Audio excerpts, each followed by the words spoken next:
40 நாள் நோன்பிலே நீ 2 வேளை குளிக்கணும். 40 நாள் நோன்பிலே 2 வேளை குளிக்கணும். கருப்பு நீல ஆடை தோடு மேல துண்டும் இருக்கணும். கருப்பு நீல ஆடை தோடு மேல துண்டு இருக்கணும்.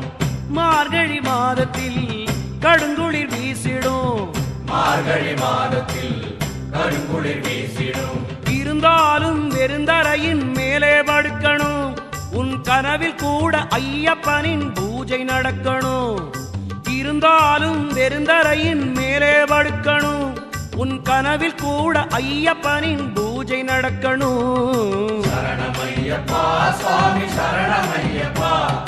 சரணம் சரணம் சரணம் சரணம் சரணமையப்பா. சரணமையப்பா சுவாமி சரணமையப்பா.